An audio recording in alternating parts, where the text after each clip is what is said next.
Elders of the beast, most honored in this land, what horrors are yours to see and hear, what weight of sorrow to be endured. If true to your birth, you venerate the line of Labdacos, I think neither Isars nor Pasas, the Greece great rivers, can purify this place of all the evil. Its shelters now or soon must bring to light. If evil not done unconsciously but willed, the greatest griefs are those we cause ourselves.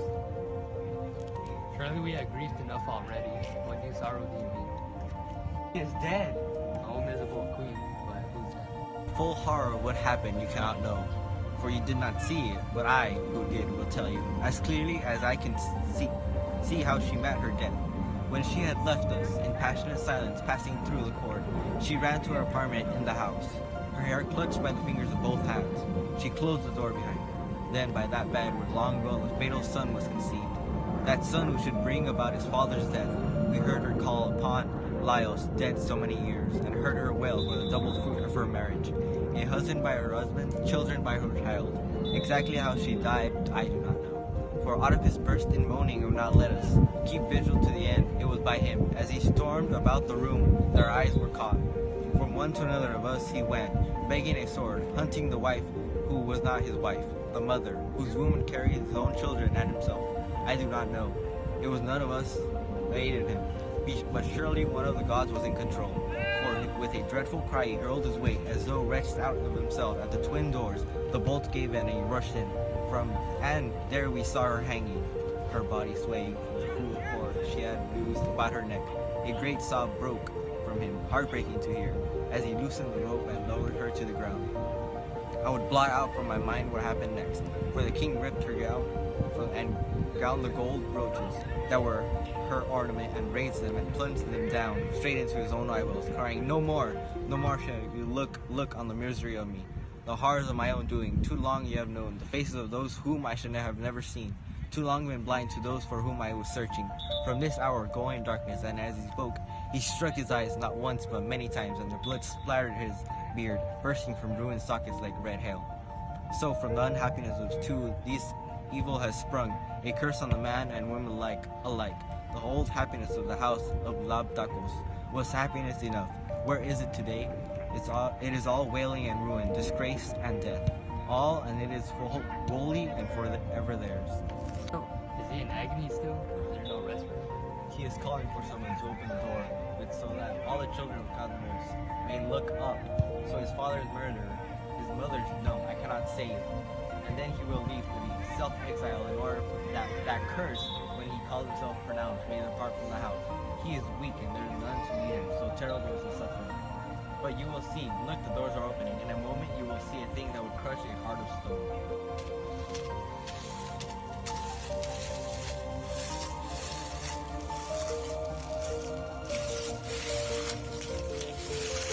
Corgus?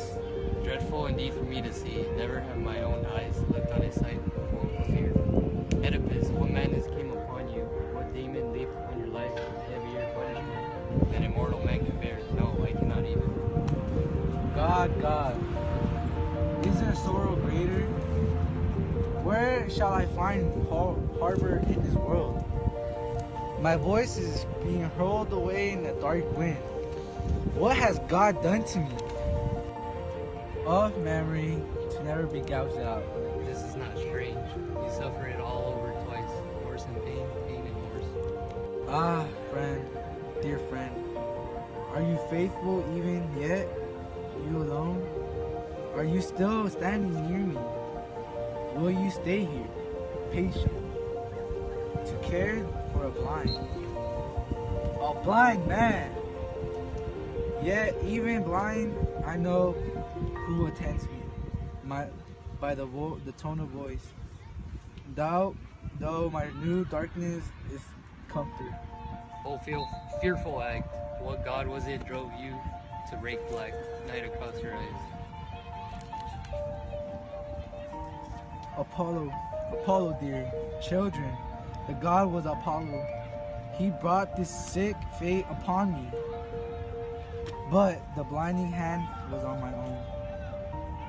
How could I bear to see when all my sight was horror everywhere? And now what is true? And now what is left? Images, love, a greeting even? Sweet to the sense. Is there anything? And no, lead me away. Lead me away from Thebes. Lead the great wreck and hell of Oedipus, whom the gods hate. Your misery, you are not blind to that. With God you had never found it out. Take the man who unbound my feet on the hillside and delivered me from the death to life. What life? If only I had died. This weight is monstrous doom. Could not have dragged me and my darling down. I would have wished this. Oh, never to have. I have no words to offer you. You were better dead than alive and blind. Do not counsel me anymore. This punishment that I have laid upon myself is just. If I had eyes, I do not know how I could bear to see the sight of my father when I came to the house of death, or my mother, for I have sinned against them both, so vilely that could not make my peace by strangling my own life. Or do you think my children, born as they were born, would be sweet to my eyes? Never, never.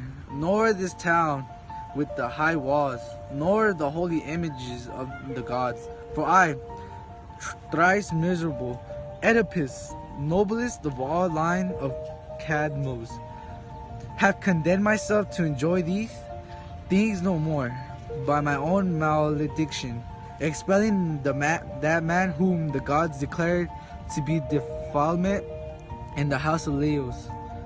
After exposing the rankness of my own guilt, how could I look men frankly in the eye? I swear it. If I could stifle my hearing as its source, it would have done it and made all this body a tight cell of misery, blank to the light and sound. So I should have been saved in the dark mind, beyond external evil. Kithorion, why did you shelter me? When I was cast upon you, why did I not die? Then I should never have shown the world of execrable birth. Oedipus, Corneve city that I believe, ancient sea of ancestor, how fair I seem, your child, and all the while this evil of cancerous within me, for sick of my own being, sick in my origin. Oh, three roads, stark ravine, woodland, way, where three roads met. You drinking my father's blood, my own blood spilled by my own hand. Can you remember the unspeakable things I did there, the things I went on from there? Oh, marriage, the act of indulge me, and again the act that performed the son in bed. The net of incest, mingling fathers, brothers, sons with brides, wives, mothers, the last evil that can be known by men. No tongue can say how evil, no, for the love of God conceal. Creon is here now. As to what you asked, he may decide the course to take. He only is left to precede the city in your place. Alas, how can I speak to him? What right have I to beg his courtesy, whom I deeply wrong? I have not come to mock you, Oedipus, or to reproach you either. You, standing there, you have lost all respect for man's dignity, at least respect the flame of the Lord's brilliance. Do not allow this pollution to show itself openly here and affront to the earth, and heaven's rain and the light of day. No, take it into the house as quickly as you can, for it is proper That only the close kindred see his great. I pray you in God's name, since your courtesy ignores my dark deceptions, visiting with mercy with this man of all men most execrable, give me what I ask for your good, not mine. And what is it that you turn to me begging for? Drive me out of this country as quickly as may, to a place where no human voice can ever greet me. I should have done that before now. Only God's will had not been only revealed to me. But his command is plain, and the fratricide must be destroyed. I am still living now. That is the sense of it. Yet, but as things are, we had best discover clearly what it is to be done. You would learn more about a man like me? You are ready now to listen to the God. I will listen, but if it is to you that I must turn for help, I beg you to hear me. The woman in there, give her whatever funeral you think is proper. She is your sister, but let me go, Creon. Let me purge my father's thief of the pollution of me living here, to go out in the wild hills, to Catharnia that has won such fame with me. The tomb my mother and fathers appointed for me, and let me die there. As they willed, I should, and I know death will not ever come to me through sickness or in any natural way. I have been preserved for such unthinkable fate, but let that be. As for my sons, you need to not care for them. They are men, they will find some way to live, who never before have been parted from their father. Take care of them, Creon. Do this for me, and will you let me touch them with my hand at a last time, and let us weep together? By kind, my lord, great prince, by kind, could I but touch them? They would be mine again, as I had eyes.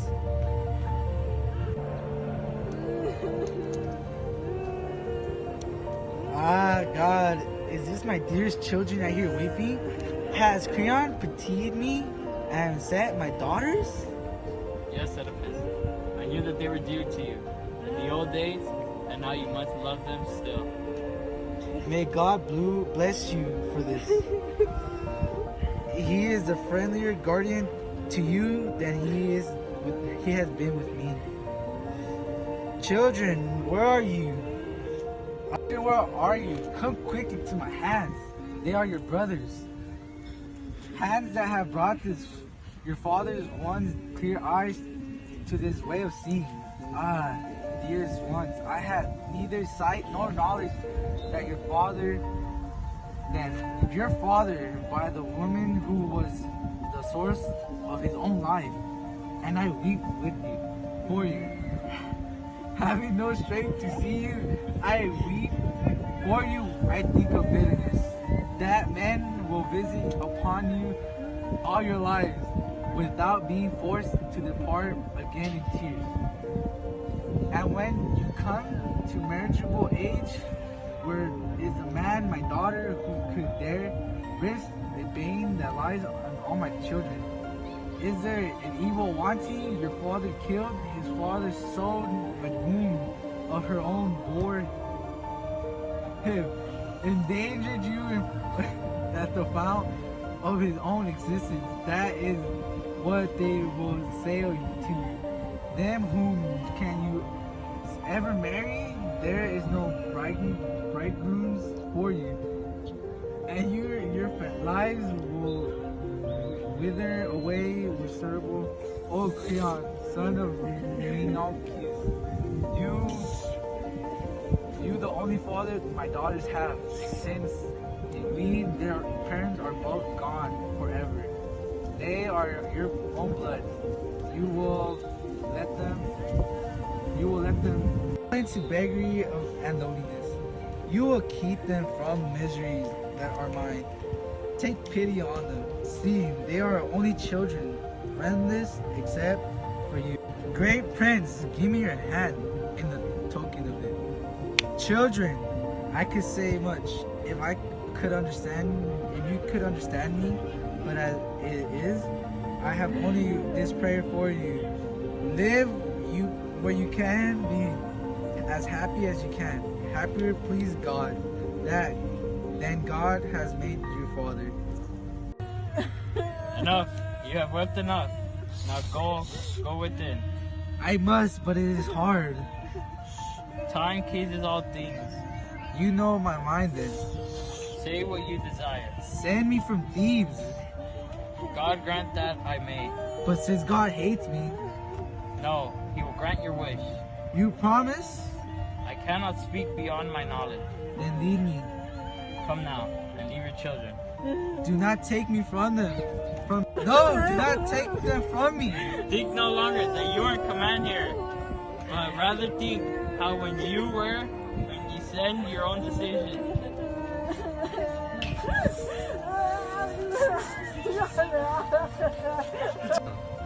Men of Thebes, look upon Oedipus. This is the king who solved the famous riddle and tore it up, most powerful of men.